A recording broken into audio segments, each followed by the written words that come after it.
Fórmula Noticias Tabasco presenta La Entrevista. Al teléfono tenemos a Maureen Meyer. Ella coordina el programa de México y Derechos de los Migrantes en WOLA. Es la oficina de Washington para asuntos latinoamericanos y recientemente emitieron un informe sobre el fracaso de Estados Unidos en responder al cambio en los patrones de migración. ¿Cómo estás, Maureen? Te saludo con aprecio. Muy bien, gracias. Pues coméntanos sobre este informe, qué contiene y a qué conclusiones llegan. Pues ese informe sale de un trabajo que llevamos algunos años desarrollando que busca ver el impacto de esfuerzos de seguridad fronteriza en la frontera entre México y Estados Unidos y el impacto de esto en la población migrante, ¿no? Y cómo estos esfuerzos muchas veces ponen a los migrantes en una situación de mayor vulnerabilidad. Este informe en particular lo desarrollamos con base en un viaje que hicimos en diciembre al sur de Texas y también incluyendo visitas a las ciudades fronterizas de México en Tamaulipas, de Reynosa y Matamoros. Lo que encontramos es una situación muy complicada, sobre todo después de lo que se vio el año pasado de lo que se llamaba la crisis de la migración de familias y niños no acompañados de Centroamérica, llegando en números no visto antes a esa parte de la frontera de Estados Unidos, y en ese momento la incapacidad de las agencias de Estados Unidos de atender adecuadamente a esa población. Lo que vimos llegando allí en diciembre es que aunque está bajando el número de migrantes, siguen llegando familias y niños de números todavía altos. Siguen habiendo problemas en cómo los tratan en cuanto a los centros de detención de la patrulla fronteriza, pero también el hecho de casi un abandono de los migrantes ya cuando terminan de ser procesados, los que van a seguir con un proceso para pedir asilo o otro tipo de protección en Estados Unidos. Estos simplemente los dejan ahí, en una estación de autobús, y es mucha dependencia de la sociedad civil y de las iglesias de apoyar a esa población. Encontramos que hay mucha infraestructura de la patrulla fronteriza, pero complicaciones para que los agentes puedan ajustarse a lo que son nuevos flujos de migración. Últimamente ha sido esa parte de Texas un mayor flujo de migrantes, pero no así el número de agentes que están ahí, porque es muy complicado mover a gente tan rápidamente. Uh-huh. Y por último, creo que es importante resaltar que esa parte de Texas también ha resultado en el lugar de más muertos de migrantes, muriendo no en su intento de cruzar la frontera, sino en cómo evitar unos retenes que hay en el interior de la frontera, unos 50 millas al norte. Entonces, su intento de desviar esos retenes de la patrulla fronteriza, resulta que muchos se pierden y se han fallecido en esa parte de Texas. Entonces, y hay otra situación, acaban de asesinar a un mexicano ahí precisamente en la frontera, ahí en Texas, ¿no?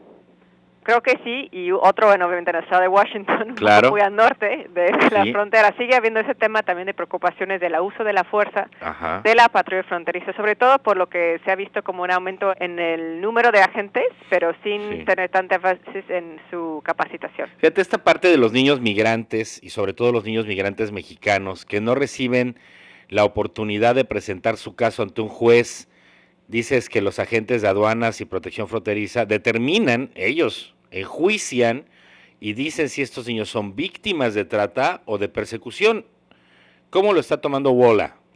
Es una cosa muy preocupante. De hecho, hicimos un reporte sobre ese tema en particular el mes pasado, porque nos llamó la atención de que mucha énfasis en qué pasa con los niños centroamericanos, que obviamente merecen protección, pero en eso de darnos cuenta que en la ley que se hizo para proteger a víctimas de trata de 2008, excluyen de ese proceso que tienen otros niños migrantes a los mexicanos por ser un país fronteriza con Estados Unidos. Entonces, en esto, los que hacen esa determinación, como lo que usted comentó, son agentes de la patrulla fronteriza o los agentes que están en las garitas, y no sentimos que son los más adecuados para hacer esa determinación a esos niños, porque por un lado muchas veces carecen la capacitación sobre cómo entrevistar a esos niños. También los entrevistan en un espacio no adecuado para realmente un niño pueda sentir en confianza a explicar qué es lo que les ha pasado, y también porque existe casi una mentalidad de que a los niños mexicanos lo que hay que hacer es deportarlos, porque están en un país vecino. O sea, hay muchas fallas en cómo Estados Unidos atiende la situación de un niño mexicano migrante y también cómo los reciben por parte del gobierno mexicano. Claro. En cuanto a asegurar que ellos no están huyendo de temas de violencia. Pues ¿no? sí, porque no saben por qué migraron necesariamente, ¿no? Porque a veces migran hasta No, por huir de los padres o de la violencia intrafamiliar, Maureen. Sí, o sea, no es siempre lo del mejor interés del niño regresarles a sus familiares, entonces aparte también necesidad de tener más énfasis en eso y en también temas de prevención de la violencia. Hay que decir que en esa parte de Texas, con Tamaulipas, hay una mayor número de niños, que se llaman niños de circuito, que son niños reclutados, a veces forzadosamente para trabajar como coyotes, para llevar migrantes a Estados Unidos o para llevar drogas, porque en muchos casos no son procesados en Estados Unidos por un delito porque son menores, los devuelven a México. También hay una necesidad de cómo intervenir con esa población en particular. Pues sí. Ahora, hay otra situación, porque aquí en el informe de WOLA, de esta oficina de Washington para asuntos latinoamericanos, indica que Estados Unidos ha fracasado en responder al cambio de los patrones de migración, están inmiscuidos en una discusión por el proyecto de ley de financiación del Departamento de Seguridad Interna y más recursos para quienes más lo necesitan para atender este problema, pero también me llama la atención y quisiera abordarlo contigo, el tema del cambio de patrones de migración en la frontera sur, porque también aquí ha sucedido que se establecieron estrategias precisamente pues para apoyar, pero también para de alguna forma concientizar a los pueblos vecinos, Guatemala, Honduras, El Salvador, Nicaragua, de los problemas que enfrentan sus ciudadanos al atravesar territorio mexicano y sobre todo en esta peligrosa parte, la frontera sur, Maureen. No, y es algo que sí hay que hacer mucho énfasis en también, incluso ahorita cuando están llegando menos migrantes centroamericanos, ahora a la frontera de Estados Unidos es mucho porque varios están siendo detenidos en México, ¿no? Y que los esfuerzos ahora del gobierno mexicano de aplicar más su ley migratoria o prohibir a los migrantes subir el tren, también están bajando hasta cierto punto el número de niños y de familias que están llegando a Estados Unidos.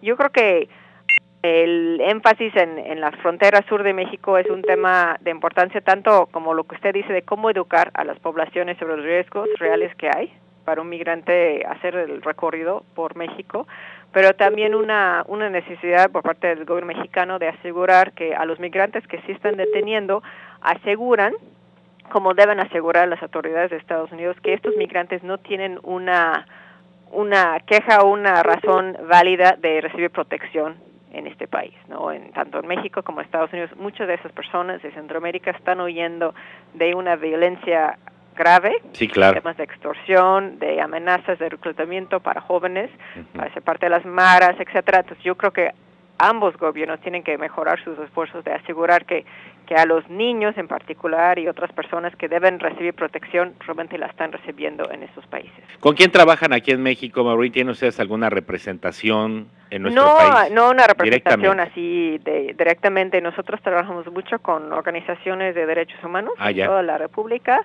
y con varios de los albergues de migrantes, incluyendo los que están ubicados en el sur de México, como en Tenosique, en Tabasco. Perfecto. Con el Fray Tomás de la 72. Así es. Bueno, pues te agradezco mucho que hayas tomado la llamada, Maureen, y que podamos volver a platicar. Nos interesa mucho abordar este tema, sobre todo por lo que vemos en Tabasco, la cantidad de personas que atraviesan la geografía estatal, que vienen de otras partes del país y que cambiaron los patrones. Hoy los ves en Tabasco, en las calles de las principales ciudades. Antes abordaban la bestia o el tren y no los veía uno, pero hoy los ves en los semáforos, en las esquinas de ciudades como Villahermosa, Comalcalco, bueno, Tenosique es algo más común, pero Cárdenas, Huimanguillo, son municipios de Tabasco y entonces estás viendo ya a los migrantes pedir comida, pedir dinero para continuar su viaje, algo que no habíamos visto. Sí, a mí se me hace que es la parte que falta analizar. Nosotros esperamos regresar a la frontera sur de México en el verano, justamente para ver cómo ha cambiado el tema migratorio con esos esfuerzos del gobierno mexicano para minimizar o para impedir que los migrantes suban el tren, para que de hecho que hay más retenes, qué implicaciones tienen de movimiento de las personas. Lo que me está comentando me parece muy interesante. Es Maureen Meyer, coordinadora del Programa de México y Derechos de los Migrantes de la Oficina en Washington para Asuntos Latinoamericanos. Continuamos.